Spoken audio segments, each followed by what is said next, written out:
Hello, welcome to Zeenat cook and vlog channel. ಇವತ್ತು ನಾನು ಈ ಬ್ರೆಡ್ ಕ್ರೀಮಿ ಪುಡ್ಡಿಂಗ್ ಮಾಡಿದ್ದೀನಿ. ಇದನ್ನು ನೀವು ಮನೇಲಿ ಒಂದು ಸತಿ ಟ್ರೈ ಮಾಡಿ, ತುಂಬ ಸೂಪರಾಗಿರುತ್ತೆ. ಇದನ್ನು ನೀವು ಮನೇಲಿ ಮಾಡಿ ನನಗೆ ಕಮೆಂಟ್ಸ್ ಮೂಲಕ ತಿಳಿಸ್ಬೇಕು. ಹಾಗೂ ಲೈಕ್, ಶೇರ್, ಸಬ್ಸ್ಕ್ರೈಬ್ ಮಾಡೋದನ್ನು ಮಾತ್ರ ಮರಿಬೇಡಿ. ಯಾಕಂದರೆ ನಿಮ್ಮ ಒಂದು ಲೈಕ್ ನನಗೆ ತುಂಬ ಸ್ಫೂರ್ತಿ ಕೊಡುತ್ತೆ. ಈಗ ಇದನ್ನು ನೀವು ಒಂದು ಸತಿ ಮನೇಲಿ ಮಾಡಿ ನೋಡಿ ಎಷ್ಟು ಟೇಸ್ಟಿಯಾಗಿರುತ್ತೆ ಅಂತ. ಬ್ರೆಡ್ ಪುಡ್ಡಿಂಗನ್ನು ಮಾಡೋದು ಸ್ಟಾರ್ಟ್ ಮಾಡೋಣ ಬನ್ನಿ. ಪುಡ್ಡಿಂಗ್ ಮಾಡೋಣ, ಸ್ಟಾರ್ಟ್ ಮಾಡೋಣ. ಬ್ರೆಡ್ಡು 4 ಪೀಸ್ ತೊಗೊಂಡಿದ್ದೀನಿ ಬ್ರೆಡ್ಡನ್ನು. ಇದನ್ನು ಚೆನ್ನಾಗಿ ಸೈಡೆಲ್ಲ ಬ್ರೌನ್ ಕಲರ್ ಇರೋದು ಕಟ್ ಮಾಡಿ ತೆಕ್ಕೊಳ್ಬೇಕು.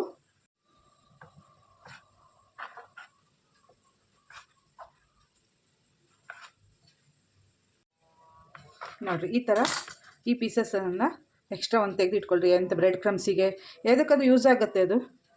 ಆಮೇಲೆ ಈ ಥರ ಇದೆ ಅಲ್ವಾ, ಈ ಪೀಸನ್ನು ಹೀಗೆ ಇಟ್ಕೊಳ್ಳೋದಾದರೆ ಈ ಥರದಲ್ಲಿ ನಿಮ್ಮ ಹತ್ರ ಯಾವ ಥರದಲ್ಲಿ ಬೌಲ್ ಇದೆ ಆ ಥರದಲ್ಲಿ ನೀವು ಯೂಸ್ ಮಾಡ್ಬೋದು. ನಾನು ಇದನ್ನು ಟ್ರಯಾಂಗಲ್ ಶೇಪಲ್ಲಿ ಕಟ್ ಮಾಡ್ತಾ ಇದ್ದೀನಿ. ನೋಡಿ, ಈ ಥರ ಟ್ರಯಾಂಗಲ್ ಶೇಪಲ್ಲಿ ಕಟ್ ಮಾಡಿ ಇಟ್ಕೊಂಡ್ರೆ ಆಯಿತು. ಇದನ್ನೀಗ 2 ಪೀಸಾಗಿ ನಾವು ಬೆಣ್ಣೆಯಲ್ಲಿ ಫ್ರೈ ಮಾಡಿ ತೆಗೆಯೋಣ. ನೋಡಿ, ಪ್ಯಾನ್ ಬಿಸಿಯಾಗಿದೆ. ಈಗ ನಾನು ಬೆಣ್ಣೆ ಕ್ಯೂಬ್ಸನ್ನು ತೊಗೊಂಡಿದ್ದೀನಿ, ಅದು ಹಾಕ್ತಾ ಇದ್ದೀನಿ.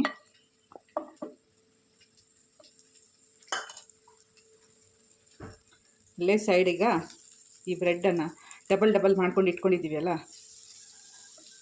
ಹೀಗೀಗ ಇಡ್ತಾ ಹೋಗ್ಬಿಡೋಣ.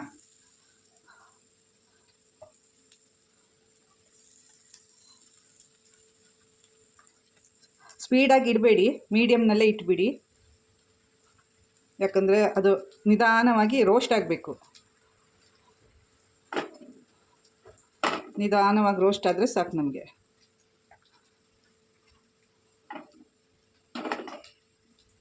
ನೋಡಿರಿ, ಈ ಥರ ಚೆನ್ನಾಗಿ ರೋಸ್ಟಾಗಿ ಬಂದರೆ ಸಾಕು ನಮಗೆ.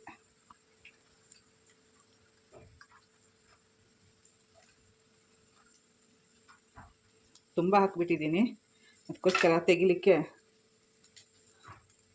ಕಷ್ಟ ಆಗ್ತಾಯಿದೆ. ನೀವು ನಿಮಗೆ ಎಷ್ಟಾಗುತ್ತೆ ಅಷ್ಟೇ ನೋಡಿ ಹಾಕಿ.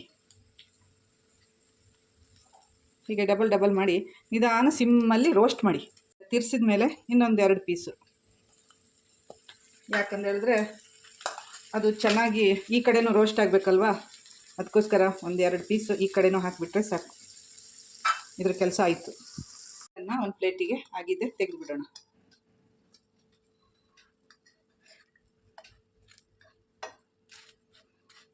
ಇದು ಆಫ್ ಮಾಡಿಬಿಡಿ.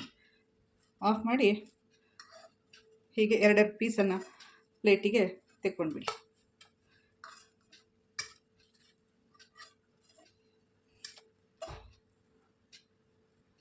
ಆಲ್ರೆಡಿ ಮೊದಲೇ ಕಸ್ಟರ್ಡನ್ನು ರೆಡಿ ಮಾಡಿ ಇಟ್ಕೊಂಡ್ಬಿಟ್ಟಿದ್ದೀನಿ.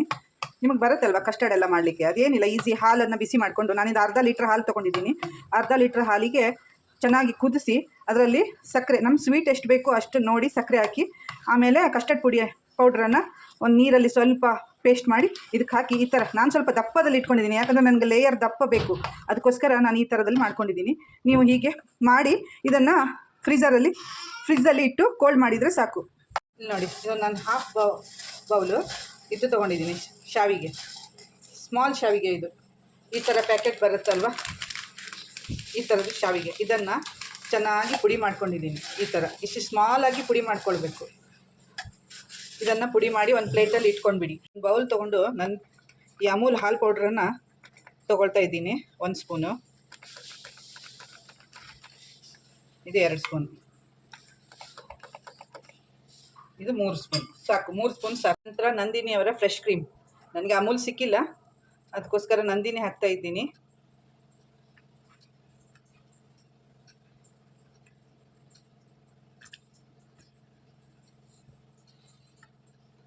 ಆಮೇಲೆ ಮಿಲ್ಕ್ ಮೇಡ್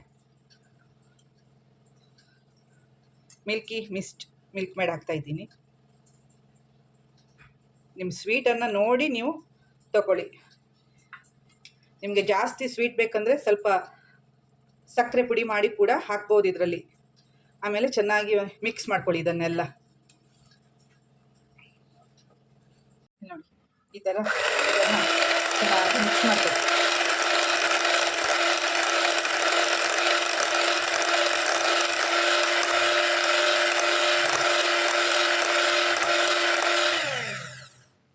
ಈ ಥರ ಇದರಲ್ಲಿ ಚೆನ್ನಾಗಿ ಬ್ಲೆಂಡರಲ್ಲಿ ಇದನ್ನು ಚೆನ್ನಾಗಿ ಮಿಕ್ಸ್ ಮಾಡಿಕೊಳ್ಳಿ.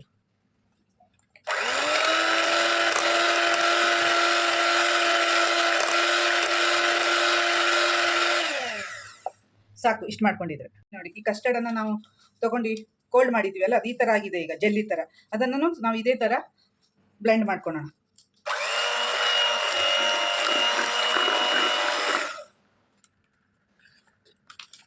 ಈ ಥರ ನೋಡಿರಿ ಎಷ್ಟು ಚೆನ್ನಾಗಿ ಆಗಿಬಿಡತ್ತೆ, ಕ್ರೀಮಿ ಇಷ್ಟು ಬರುತ್ತೆ, ಕ್ರೀಮಿ ಆಗಿರುತ್ತೆ. ಇದನ್ನು ಈಗ ಫ್ರಿಡ್ಜಲ್ಲಿ ಚೆನ್ನಾಗಿ ಕೋಲ್ಡ್ ಆಗ್ಲಿಕ್ಕೆ ಇಟ್ಬಿಡೋಣ. ಥರ ಆಗಿದ್ರೆ ಸಾಕು ನೋಡಿರಿ, ಇಷ್ಟು ಚೆನ್ನಾಗಿ ಕ್ರೀಮಿ ಥರ ಆಗಿದೆ ಈಗ. ಇಷ್ಟಾಗಿದ್ದರೆ ನಮಗೆ ಸಾಕು. ಈಗ ಇದನ್ನು ಕೂಡ ಮತ್ತೆ ಫ್ರಿಡ್ಜಲ್ಲಿ ಇಟ್ಬಿಡೋಣ.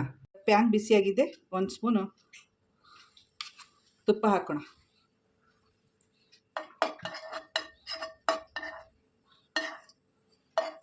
ತುಪ್ಪ ಚೆನ್ನಾಗಿ ಮೆಲ್ಟ್ ಆದಮೇಲೆ ಪೌಡ್ರ್ ಮಾಡಿಟ್ಟಿದ್ದು, ಪುಡಿ ಮಾಡಿಟ್ಟಿದ್ದು ಅದು ಇದಕ್ಕೆ ಹಾಕಿ ಇದನ್ನು ರೋಸ್ಟ್ ಮಾಡಬೇಕು. ತುಂಬ ಹಿಂಗೆ ಬ್ಲ್ಯಾಕ್ ಮಾಡ್ಲಿಕ್ಕೆ ಹೋಗಬೇಡ್ರಿ. ಫಸ್ಟೇ ಇದು ರೆಡ್ ಕಲರಲ್ಲಿದೆ, ಇದು ವೈಟಲ್ಲೂ ಸಿಗುತ್ತೆ ಈ ಶಾವಿಗೆ. ತುಂಬ ದಪ್ಪದಲ್ಲ, ಈ ಥರನೇ ತೆಳ್ಳಗಿರೋದೇ ಶಾವಿಗೆ ತೊಗೊಳ್ಬೇಕು. ಇದನ್ನು ಒಂದು ಲೈಟಾಗಿ ರೋಸ್ಟ್ ಮಾಡಿದರೆ ಸಾಕು. ಸ್ಲೋ ಮೀಡಿಯಮ್ನಲ್ಲೇ ಇಟ್ಟು ಮಾಡಿ ಸಾಕು. ಆವಾಗ ಗ್ಯಾಸ್ ಆಫ್ ಮಾಡಿಬಿಡ್ಬೇಕು. ನೋಡಿ ಈಗ ಇದು ಸ್ವಲ್ಪ ನಾವು ಆಫ್ ಮಾಡಿ ಇಟ್ಟಿದ್ವಿ ಅಲ್ಲ, ಕೋಲ್ಡ್ ಇದೆ. ಇದಕ್ಕೆ ಒಂದು ಸ್ವಲ್ಪ ಹಾಲು ಲೈಟಾಗಿ ಸಾಫ್ಟ್ನೆಸ್ ಬರಲಿ ಅಂತ ಈ ಶಾವಿಗೆ ಸಾಫ್ಟ್ ಆಗೋಕ್ಕೋಸ್ಕರ ಈ ಹಾಲು ಹಾಕಿ ಹಾಗೆ ಮುಚ್ಚಿಟ್ಬಿಡೋಣ. ಇದನ್ನು ಮುಚ್ಚಿ ಇಟ್ಬಿಡೋಣ. ನೋಡಿ ಅದಕ್ಕೆ ನಾನು ಹಾಲು ಹಾಕಿಟ್ಟಿದ್ದೆ ಅಲ್ವಾ, ಈಗ ನೋಡಿ ಈ ಥರ ಆಗಿದೆ. ಈ ಥರ ಆಗಿರುತ್ತೆ ಚೆನ್ನಾಗಿ. ಶಾವಿಗೆ ನಾವು ರೋಸ್ಟ್ ಮಾಡಿದ್ವಿ, ಅದರಲ್ಲಿ ಹಾಲು ಹಾಕಿದ್ಮೇಲೆ ಅದೇನು ಈಗ ಸಾಫ್ಟ್ ಆಗಲ್ಲ, ಸ್ವಲ್ಪ ಸಾಫ್ಟಾಗಿರುತ್ತೆ, ಆದರೆ ಹೀಗೆ ಕ್ರಿಸ್ಪಿಯಾಗೇ ಇರುತ್ತೆ. ಇಷ್ಟಾಗಿದ್ದರೆ ಸಾಕು. ಇದನ್ನು ಹಾಗೆ ಮುಚ್ಚಿ ನಾನು ಈ ಥರದ ಗ್ಲಾಸ್ ಬೌಲನ್ನು ತೊಗೊಂಡಿದ್ದೀನಿ. ಈಗ ಇದರಲ್ಲಿ ನೀವು ಯಾವ ಥರದಾದರೂ ಯೂಸ್ ಮಾಡ್ಬೋದು. ಈಗ ಇದರಲ್ಲಿ ಫಸ್ಟು ಈ ಶಾವಿಗೆ ಇದೆ ಅಲ್ವಾ, ಹಾಲಲ್ಲಿ ಮಿಕ್ಸ್ ಮಾಡಿಟ್ಟಿದ್ದು, ಅದು ಒಂದು ಲೇಯರ್ ಆಗಿ ಇಡೋಣ. ಫ್ರೆಶ್ ಕ್ರೀಮು, ಮಿಲ್ಕ್ ಮೇಡು ಮತ್ತು ಹಾಲು ಪೌಡ್ರು ಅದನ್ನು ಈಗ ಒಂದು ಲೇಯರು ಇದಕ್ಕೆ ಲೈಟಾಗಿ ಹಾಕ್ಕೊಳ್ಳೋಣ. ಯಾಕಂದರೆ ಅದರಲ್ಲಿ ಸ್ವೀಟ್ನೆಸ್ ಇಲ್ಲ ಆ ಶಾವಿಗೆಯಲ್ಲಿ, ಇದಕ್ಕೊಂದು ಸ್ವೀಟ್ನೆಸ್ ಬರಬೇಕಲ್ವ, ಅದಕ್ಕೋಸ್ಕರ ಈ ಲೇಯರನ್ನು ಹಾಕ್ಕೊಳ್ಳೋದು. ಈಗ ಈ ಬ್ರೆಡ್ಡನ್ನು ಇಡ್ತಾ ಹೋಗೋಣ.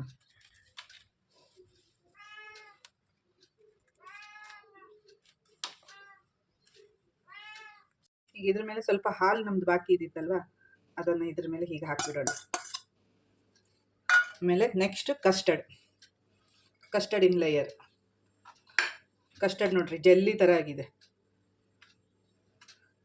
ಅದು ನಾವೀಗ ಫ್ರಿಜ್ಜಲ್ಲಿ ಇಟ್ಟರೆ ಅದು ಸೆಟ್ಟಾಗಿ ಬರುತ್ತೆ ಅದರಲ್ಲಿ.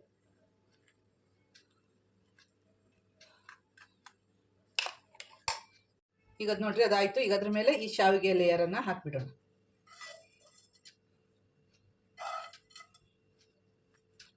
ಈಗ ಈ ಒಂದು ಲೇಯರ್ ಆಯ್ತಲ್ವಾ, ಈಗ ಇದ್ರ ಮೇಲೆ ನಿಮ್ಗೆ ಇಷ್ಟ ಇದ್ದ ಡ್ರೈ ಫ್ರೂಟ್ಸನ್ನು ಇದ್ರ ಮೇಲೆ ಸ್ವಲ್ಪ ಹೀಗೆ ಆ್ಯಡ್ ಮಾಡಿದರೆ ಆಯ್ತು. ಈಗ ಇದ್ರ ಮೇಲೆ ಆ ಕ್ರೀಮನ್ನು ಲೈಟಾಗಿ ಮತ್ತೆ ಹಾಕೋಣ.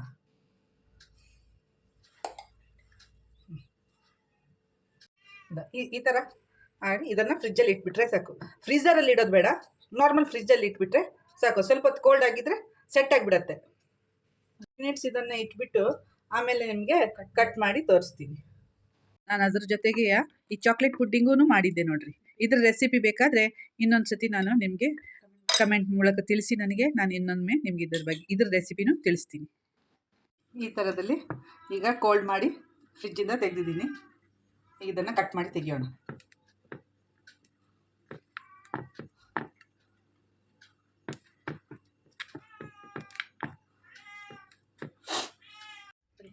ನೋಡಿ ಈ ಥರದಲ್ಲಿ ಚೆನ್ನಾಗಿ ಲೇಯರ್ ಆಗಿ ಬರುತ್ತೆ. ಇಲ್ಲಿ ನೋಡಿ ಎಷ್ಟು ಚೆನ್ನಾಗಿ ಬರುತ್ತೆ ಅಂತ.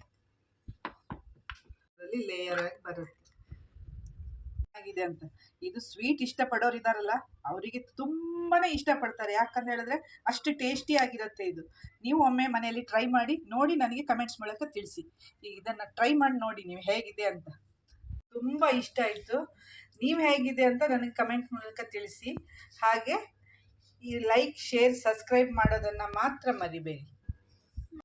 ನಾನೊಂದು ಮಲಯಾಳಿ ಮಾತಾಡೋಳು, ಕನ್ನಡದಲ್ಲಿ ಹೇಳುವಾಗ ತುಂಬ ಇದು ತಪ್ಪಾಗತ್ತೆ.